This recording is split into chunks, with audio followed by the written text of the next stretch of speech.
بسم الله الحمد لله والثناء لله والصلاة والسلام على رسول الله صلى الله عليه وعلى آله وأصحابه الطيبين الطاهرين ومن تبعهم بإحسان إلى يوم الدين. أما بعد، السلام عليكم ورحمة الله تعالى وبركاته. waxaan salaamayaa dhammaan ummadaha islaamka meel alla meeshay ku nool yihiin adduunka daafihiisa, gaar ahaan ummadda Soomaaliyeed meel kastoo ay dunida ka joogto ayaan salaamayaa. waxaan leeyahay Ramadaan Kariim. إن شاء الله تقبل الله صيامنا وأعمالنا وجميع أعمال الخير التي نعمله إن شاء الله سبحانه وتعالى. ولا ليال وحان أصوغ علي كلب كيار إن أنكها الله عماشا خير كأي هوريسون ديفلوبمنت سوسايتي أي قبطو هيستوريكالي حلقي أي إفطار كبلابين وأن بلوني أنو عن كم هاي waxay ahayd xilligii ugu horeysay 1995 ayaa dhalinyaro saaxiibo ay isu tageen balse ay hal meel uga afuraan intii mid walba meel gaar uu ku afuri lahaa sidii ay u sheergaleen lahaayeen inay afuraan. fikirkaas ayaa waxaa ka dhashay in ay dad kala afuriyaan oo ay intaasoo qoys ilaa 500 oo qoys takeaway la siiyo oo cunto diyaarsan oo magaranaysaa ay ku afuraan la siiyo, ay weelashooda la yimaadaan, kaarar la qaybiyo. marka cuntadaas diyaarsan iyo takeawaydaas iyo afurka jamaaciga ee faraha badan ee khayrka ah waxaa la dhihi karaa wuxuu toos u bilowday 1996. waad la socotaan mujtamaca islaamka dhexdiisa waxaa ilaahay subxaanahu wa tacaala uu nagu adoonsaday isjacayl iyo is-ixtiraam iyo isu raxmad iyo isu naxariisasho iyo wanaag. taasna marka waxaa keeni karaa in ummaddu isgacan qabato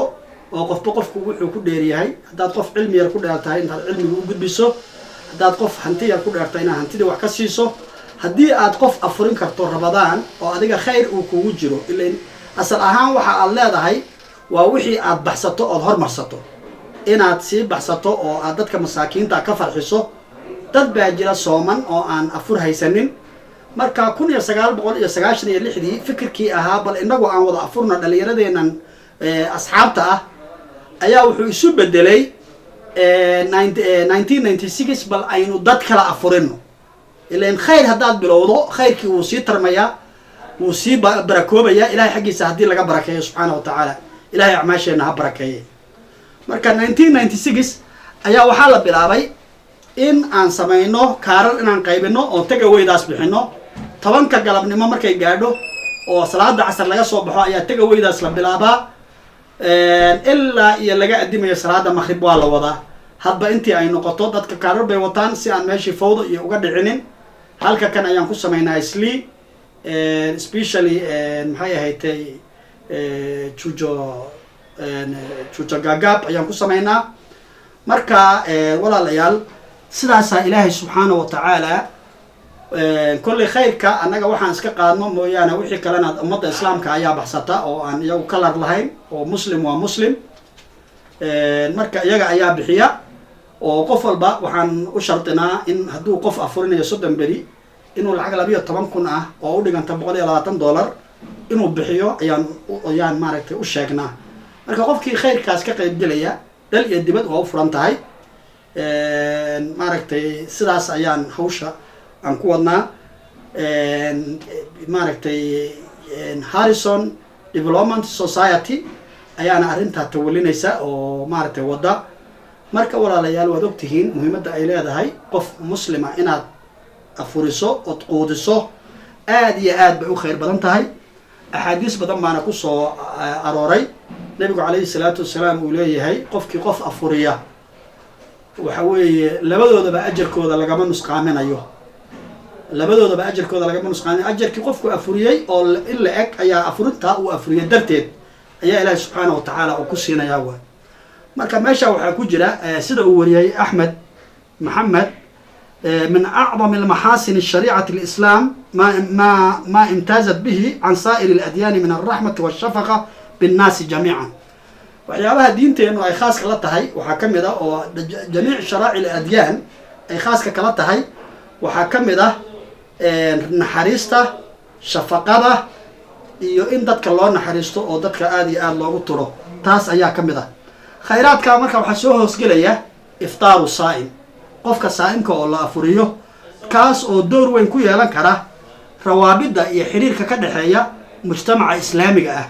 taas ayaa ku yeelan kartaa maaragtay door weyn oo ra-iisi ayay ku yeelan kartaa waxay kaloo raad ku yeelan kartaa isjacaylka iyo maxabada dhex maraya dadka muslimiinta ah ayay iyadana door weyn ku yeelanaysaa waay waxay ku kaloo noqon kartaa baabka hadiyadda iyo iftaaru saa'imku waxay noqon karaan ramadaanka dhexdiisa marka loo fiiriyo ajar weyn ayay noqon karaan walaalayaal oo lagaba maarmaana waxaana laga helayaa thawaab qof kasta oo muslima oo qof muslima afuriya uu helayo kaas oo aan loo shardinaynin xitaa qofkan aad afurayso inuu yahay qof faqiira inuu yahay inkastoo khayr badan tahay ka faqiirka ah maxaa yeelay waa min baabi sadaqa ayay soo gelaysaa wey min baabi sadaqa ama min baabi alhadiya haddii aad qof afuriso oo dad asxaaba aada afuriso min baabi alhadiya ayay iyana soo geli kartaa waay marka looma shardiyo hadiyad markaad bixinayso shardi uma aha islaamku uma dhigin inaad hadiyaddaas siiso qof miskiina keliya qof kasta ayaad u hadiyeyn kartaa waa waxyaabaha quluubta dadka in lagu jamciyo loo baahan yahay wey marka walaalayaal arrintaas ayay Harrison Development Society ay muddadaas soo waday waxaan u malaynayaa waa sanadkii 26aad hadda marka laga reebo 1995 oo annaga dhexdayada kaliya aan is afurin jirnay markii dambana aan u tadawurinay 1996 abtunaa waa xisaabi kartaan waa 26 sano camalkana nabiga calayhi salaatu wasalaam wuxuu noo sheegay inuu ugu khayr badan yahay adwamahu midkiisa la daa'imo marka ilaahay subxaanahu wa tacaala awoodiisa ayay ku ahaatay inaan wadno oo inaan hal sanana naga kala googo'in marka walaalayaal qof kasta oo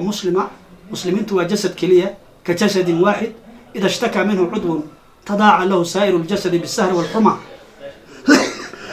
haddii jirkaasi uu maaragtay xanuun meel ka mid ah uu jirkaa ka qabto inta kale way damqanayaan xaaladda hadda lagu jiro iyo duruufta hadda lagu jiro iyo dagaalka ka dhacay dunida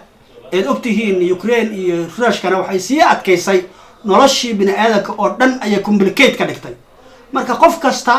oo sadaqadiisa baxsanaya oo dadka walaalaha u dhiibanaya oo sidaa ummadda Ilaahay ugu afurinayaan wadiifadii loogu talagalay ugu gudanayaan waxaan leenahay welcome soo dhawow ayaan leenahay hadaad qaaradda America jirto hadaad Australia jirto hadaad Europe jirto hadaad Africa joogto iyo hadaad carabta adduunka dhammaan qaaradaha kala duwan meel alla meeshaad ka joogto welcome baan ku leenahay ku soo biir khayrkan oo ka faa'iideyso oo afuri walaalka sidii ay u dhihi jireen maxay ahayd dhowr walaalka afuri walaalka oo ku dadaal inaad adna ajar hesho isna uu farxad helo walaalka taa inaad ku dadaasho waa shay muhiim ah oo loo baahan yahay marka walaalayaal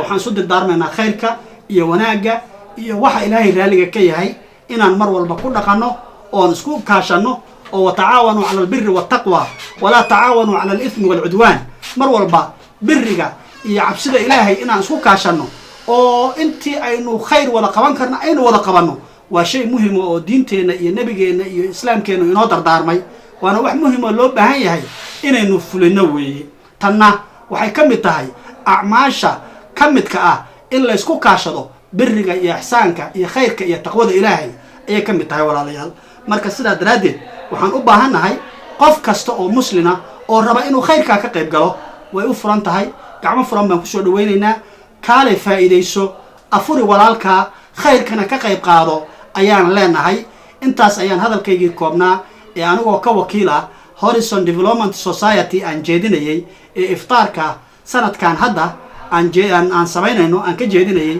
ayaan walaalaha islaamka guud ahaan gaar ahaan ummadda Soomaaliyeed meel kasta ay joogto waxaan leeyahay ka soo qayb qaata khayrka wa shukran wa ila liqaa wassalamu alaykum wa rahmatullahi ta'ala wa barakatuh